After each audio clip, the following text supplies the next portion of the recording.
Tolee nagaaf araarri jaalalli waaqayyoo karaaf kallattii gola gulantaa jirtan hundumaarratti isiniif haa baay'atu. Kabajamtootaa fi jaallatamtoota hordoftoota Ganniitiif akkam jirtu fayyaa keessan nagaa keessanii kan obboleettiin keessan baay'ee nagaa kooti. Waaqayyoon nagaa koof nagaa keessan eebbise maqaan isaa guddaa kan eebbifamuuf kan galateeffame haa ta'u jecha guyyaa irraa kan immoo oduu gaddaa TV akkasuma oduu baay'ee laphee nama cabsu tokko qabadhee dhiyaadheetiin jira. Wanta baay'ee dubbachuuf arraba namaatti hin tolleef dhaga'uuf gurra namaattis hin tolle oduu sukkaneessaa fi oduu rifachiisaa ta'edha jechuudha. Innis maal inni obboloota koo yeroo ammaa kana biyyi keenya haala ulfaataa fi haala sodaachisaa haala rakkisaa keessa akka jirtu beekamaadha jechuudha. Lubbuun namoota baay'ee lubbuun ol adeemaa baay'ee karaatti hafeera lubbuu baay'een badaa ture badaas jira jechuudha. Haa ta'u malee guyyaa har'aa kana immoo wanta baay'ee tokko garaa nama nyaatudha wanti ta'e odeeffannoo adda addaa kan adeemaa jiru jechuudha. Innis Gindabarat naannoo jedhamu keessatti abbaa manaa fi haadha manaa qe'ee isaanii balbala isaanii duratti lubbuu isaanii darbe jechuudha. Abbaan manaa kunis haati manaa isaatis barsiisaadha jechuudha, barsiisotaadha. Haa ta'u malee ijoollee lama qaban jechuudha. Kanarratti dabalataatiin akka odeeffannoon adda addaa dhagahamaa jirutti dubartittiin kun ulfa ji'a 7 garaadhaa qabdi jedhama jechuudha. Egaa obboloota koo baay'ee wanta garaa nama nyaatudha kuni. Sammuu maaltu akka kana yaadee harki maaltu akka maatii kanarratti kana raawwate dubbachuun baay'ee ulfaata. Ani akka kootti baay'ee natti ulfaata jechuudha. Sababbiin isaa iyyuu namni maatii qabu, namni haadha abbaa qabu, namni daa'ima qabu, namni obboleessa obboleettii qabu dhala namaati irratti gocha sukkaneessaa fi gocha raawwatamuu hin qabne kana hin raawwatu. Harka maaltu daa'ima amma kanaa otoo ilaaluu, dubartii ulfa otoo ilaaluu, harka maaltu rasaasa namaaf dhukaasa, harka maaltu kan hojjeta, laphee maaltu namatti jabaata.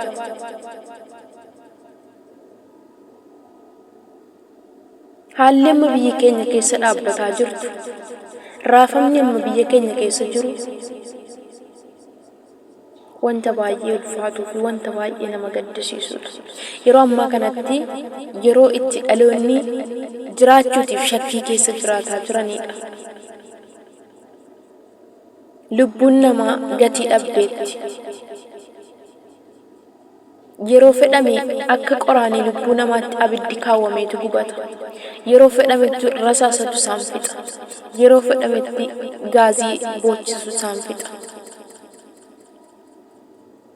Namni tokko mirga jiraachuu otoo qabuuti mirgi jiraachuu dhabamaa jira.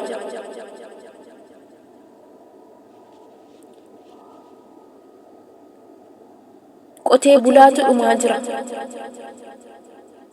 Kan waa tokko hin beekne. Ijoollee ol guddattuutu karaatti dhumaa jira.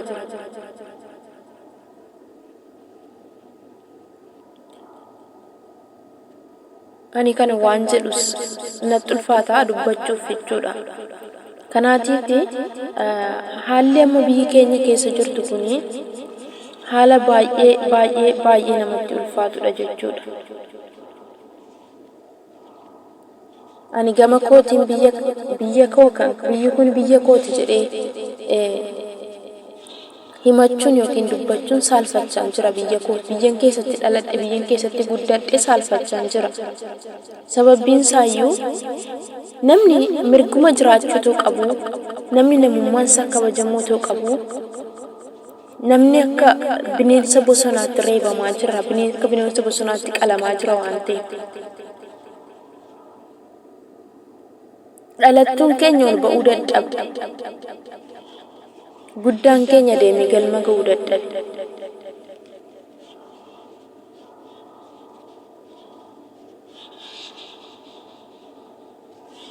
Maaliif maatiin kun sababii oromummaa isaaniif reebaman? Barsiisaa jechuun, barsiiftuu jechuun warra dhaloota dukkana keessaa guuranii, warra dhaloota dukkana keessaa baasanidha.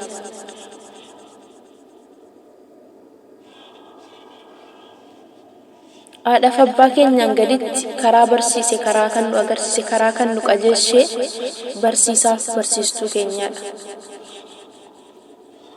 Kanaatiif namni nama dukkana keessaa nama baasu, nama karaa jireenyaa namatti argisiisu, nama gorsaaf ga'umsa namaaf kennu,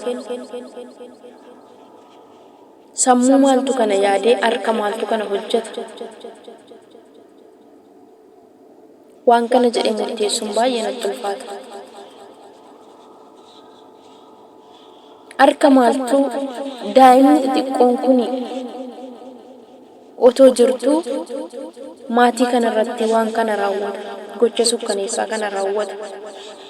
Dubartii ulfatti harka maaltu ol namaaf jedha. Namni dubartiirraa dhalate, namni kamiyyuu dubartiirraa dhalate.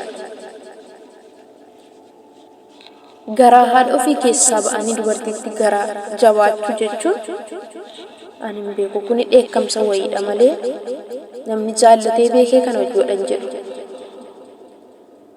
Baay'ee ulfaata. Kanaatiif obboloota koo haalli biyyi keenya keessa jirtu haala shakkisiisaa waan ta'eef, haala itti yeroo ammaa kanatti dhaloonni of bibir'achaa, of sodaachaa, ooyiruu ofii keessatti, qe'ee ofii keessatti akka hattuu asii fachi ilaallachaa, akka hattuu asii fachi reebamaa, dhaanamaa qe'ee ofii keessatti lubbuun isaanii darbaa itti jiraataa jiranidha jechuudha.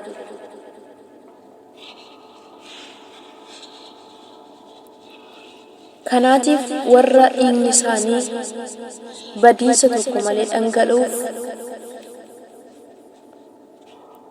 Waaqayyo haa lolu jechuun jaalladha.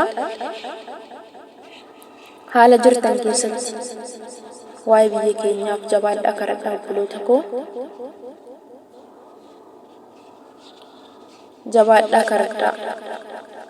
Waaqayyo warra dhugaa qabaniif hin dubbata, warra dhugaa qabaniif hin lola, warra dhugaa qabaniif hin darba.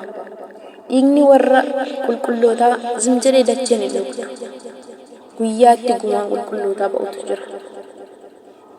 Kanaaf ijaa baasuun kan Waaqayyooti. Nuti akka nama fooniitti humna keenya abdannee ijaa baasuu hin dandeenye.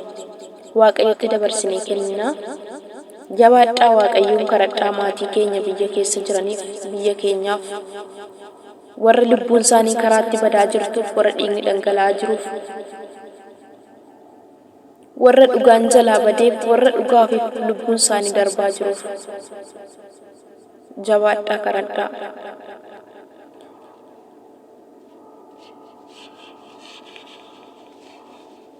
Guyyaan itti wanti hundinuu adda ba'uun dhufa waan ta'eef, guyyaan itti firdiin kennamuun dhufa waan ta'eef, jabaadhaa harka keessan gara Waaqayyootti ol kaasaa isiniin jechuun jaalladha.